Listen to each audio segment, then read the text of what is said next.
Assalamualaikum warahmatullahi wabarakatuh. Saya Bapak Santika. Kali ini saya akan menjawab tugas belajar di luar kelas di hari ke-14. Di sini temanya kurikulum baca yang ketiga mengenai 4 hafika. Yang pertama, apa kepanjangan dari 4 hafika? 4 hafika itu 4 huruf verbal kembar. Apa pengertian dari 4 hafika? Yaitu suatu kata yang terdiri atas 4 huruf yang suku katanya kembar dan kita hanya ucapkan untuk diperdengarkan oleh anak dan kita tidak perlihatkan simbolnya.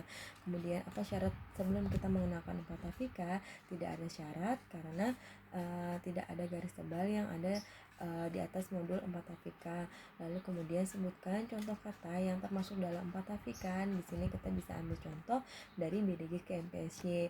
B-nya bobo, bibi, D-nya dada, dede, G-nya gigi, K-nya kuku, M-nya mama, mimi, P-nya papa, pipi, S-nya susu, Y-nya yoyo. Lalu apa tujuan utama dan tujuan khusus dari 4 hafika? Nah, tujuan utamanya pasti agar anak menyukai kegiatan bermain verbal 4 hafika, dan juga tujuan khususnya untuk membentuk logika anak agar anak bisa mengerti bukan menghafal bunyi penggabungan huruf verbal dan juga konsonan. Kemudian bagaimana cara motivator mengenalkan 4 hafika? Di sini kita bisa ajak berdialog nih. Kita bisa ajak berdialog membuat agar anak juga tertarik dengan yang kita mau berdialogkan. Kemudian ajak anak ke tema yang ingin kita dialogkan, kita perdengarkan kepada anak, ajak anak mengulang kata verbal sebanyak 3 kali seperti contoh GI GI gigi GI GI gigi GI GI gigi, seperti itu.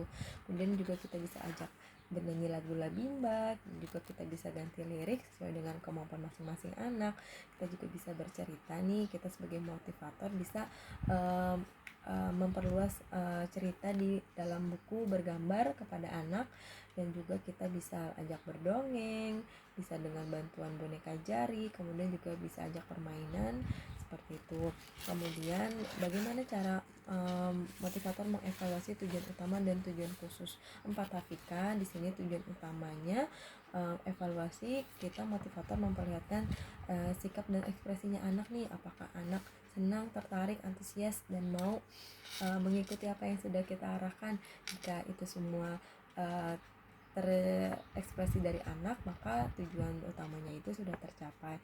Dan tujuan khususnya di sini kita motivator memverbalkan suku kata kembar yang belum pernah terdengarkan oleh anak nih, yaitu dengan kita mencontohkan le seperti itu, sa atau la seperti itu. Kemudian yang nomor 8, apa tahap selanjutnya setelah 4 hafika, yaitu sesuai dari bagian kurikulum di kurikulum baca itu, yaitu modul 4 HVS dan juga D4 hafika. Kemudian yang kedua yaitu mengenai 4 HVS. Nah, apa kepanjangan dari 4 HVS? Yaitu 4 huruf verbal sederhana. Lalu apa pengertian dari 4 HVS? Di sini suku kata yang terdiri atas 4 huruf yang suku katanya berbeda dan kita hanya ucapkan saja, kita perdengarkan untuk anak tanpa kita perlihatkan simbolnya. Kemudian apa syarat sebelum menggunakan 4 HVS? Nah, jika anak sudah mengerti dan menguasai 4 hafika, bisa kita berikan modul 4 HVS-nya. Kemudian yang keempat, sebutkan contoh kata yang termasuk dalam 4 HVS. Di sini ada contoh kata baju, buku, meja, nasi, lalu kado, bola, baca, jari, kaki, dagu, paha, topi, dan juga cuci. Lalu apa tujuan utama dan tujuan khusus dari 4 HVS? Nah, tujuan utamanya sama seperti yang tadi, agar anak menyukai kegiatan bermain verbal kata 4 HVS. Tujuan khususnya melatih anak untuk menggabungkan bunyi huruf, konsonan, dan verbal walau dengan suku kata yang berbeda.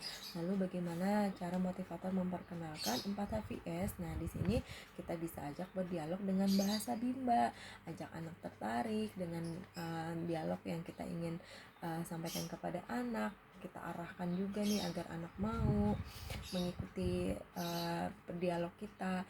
Kemudian kita memverbalkan kata sebanyak 3 kali.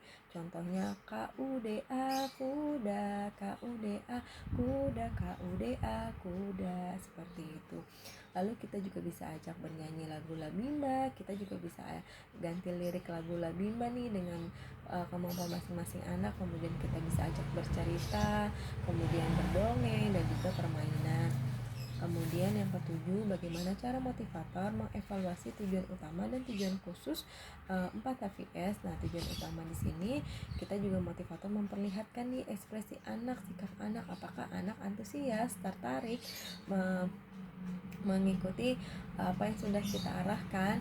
Nah, jika anak sudah terlihat antusias nih, semangat, berceria, tertarik, maka tujuan utama ini sudah tercapai.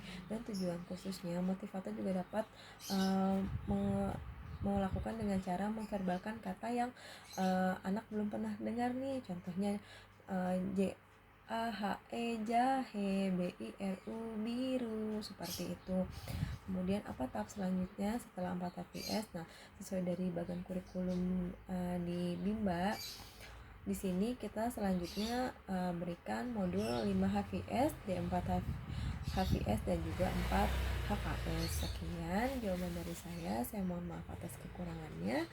Saya ucapkan terima kasih. Wassalamualaikum warahmatullahi wabarakatuh. Salam Bimba, tetap semangat dan terus belajar.